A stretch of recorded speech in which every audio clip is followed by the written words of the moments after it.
Finir par ma dernière relecture du mois, avant de passer aux nouvelles lectures. Donc comme je le disais, Halloween, Zombie, Blackest Night. Là j'en suis aux 2 tiers de ma relecture. Mais je vais faire une chronique maintenant parce que je sais ce qui se passe à la fin et c'est vraiment bien. J'attaque vraiment le climax puisque ma prochaine lecture c'est le Green Lantern 50. Où on est vraiment sur le point de pivot de l'histoire, où on va vraiment attaquer vraiment le plat principal de tout ce qui a été mis en place jusque-là. Qu'est-ce que c'est bien. Qu'est-ce que c'est bien. Il y a un petit moment que je ne l'avais pas lu. J'ai 2 critiques à faire dessus, et que 2, et qui sont vraiment tangentielles, donc c'est vraiment bien. C'est vraiment, voilà. J'en arrive à me poser la question comment Geoff Jones, qui nous a tricoté tout ça, qui nous a préparé tout ça, qui nous l'a mitonné sur 4 ans de travail, nous a ciselé une histoire aux petits oignons. C'est comment il a pu nous pondre les 3 jokers, quoi. C'est comment des auteurs aussi doués peuvent avoir des ratages aussi forts, quoi. C'est voilà. Bon, mes 2 critiques tout de suite.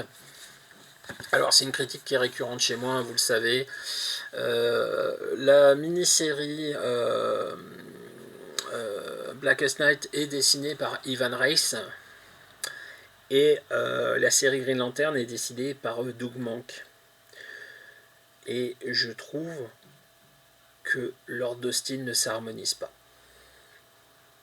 C'est pour moi le point noir principal de l'histoire. C'est quand on passe d'un épisode à l'autre, il y a toujours un coup d'arrêt, quoi. Qu'on passe de Mahnke à Prado ou de Mahnke à Reis, pardon, parce que Prado fait l'ancrage de Reis. Qu'on passe de Mahnke à Reis ou de Reis à Mahnke, on a un décalage visuel au niveau du style qui, qui frappe, quoi, qui saute à l'œil et ça marque toujours un petit coup d'arrêt qui moi me chagrine. Je suis vraiment pour que des artistes au style comparable travaillent sur des histoires comme ça communes parce que sinon ça va pas, quoi. Ça va pas. À la limite, ça serait sur une mini-série tie-in à côté, ça serait moins gênant. Mais là on parle des deux jambes du coureur, quoi. Et il y en a une qui est faite pour le sprint et l'autre qui est faite pour l'endurance. Et ben le coureur court pas droit. Hein. Il court, il n'y a pas de souci, mais il court pas droit parce que les 2 jambes vont pas à la même vitesse. Et ça me chagrine. Ça me chagrine vraiment chaque fois que je relis cette histoire qui par ailleurs est géniale. Et les 2 artistes sont géniaux sur ce qu'ils font. C'est juste que le mélange des 2, ça va pas, quoi. Je suis désolé, mais moi ça me va pas. Et j'adore Mahnke et j'adore Reis pour des styles différents, pour des histoires différentes. Mais un travail commun, non, ça passe pas pour moi. Je suis désolé. C'est vraiment le gros point noir pour moi de cette histoire. Pour le reste, foncé. Si vous aimez les zombies, c'est génial. Si vous aimez le cosmique, c'est génial. Si vous aimez les zombies cosmiques, alors là, c'est top du top. Il n'y a pas de souci. Il y a, pour un crossover aussi important, il y a de la psychologie, il y a du fond, il y a de l'analyse de personnages. Quelques spoilers, mais vraiment pour partager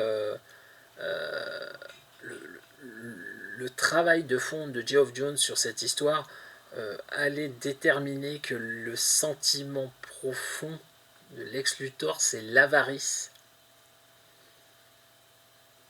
Il est in fine jaloux de ce que possèdent les autres parce que lui ne le possède pas et que ce qu'il veut au fond c'est l'avoir. psychologiquement, mais c'est un travail de dingue sur ces personnages fictifs, quoi. Voir tout ce qui a été mis derrière ces personnages-là, les analyser comme ça, euh, déterminer que la qualité principale de Atom, c'est la compassion, que celle de Flash, c'est l'espoir. Wonder Woman, l'amour, ça, tout le monde nous le dit à tour de bras depuis des décennies. Donc ça, effectivement, voilà, mais je vous assure, mais c'est à la fois tellement évident, tellement sensé, et c'est tellement dit pour la première fois en même temps, que c'en est génial. Ma deuxième critique, c'est la même que j'ai fait quand ça a été annoncé en Nomade. Pour moi, ça peut pas se lire si ce qui s'est passé avant n'a pas été lu. Donc c'est une partie intégrante du run de Jones sur Green Lantern. Et le fait de sortir ça en collection nomade sans avoir lu ce qu'il y a avant, ou de lire ces albums-là sans avoir lu ce qu'il y a avant au niveau du Green Lantern de Geoff Jones, c'est passé à côté de beaucoup de choses, beaucoup d'explications, beaucoup de bons moments et de moments de bravoure dans le comics. Hein. Je l'ai dit en son temps et je le pense de plus en plus parce qu'il y a de moins en moins de choses qui atteignent ce niveau-là pour moi. Je pense qu'avec le temps, le run de Geoff Jones sur Green Lantern va devenir aussi mythique que des runs mythiques comme ceux de Lee et Kirby sur les Fantastiques, Claremont et Byrne sur les Uncanny X-Men, ou que Wolfman et Perez sur les New Teen Titans chez DC. On est vraiment à ce niveau-là de qualité d'histoire sur l'ensemble du run de Geoff Jones sur Green Lantern.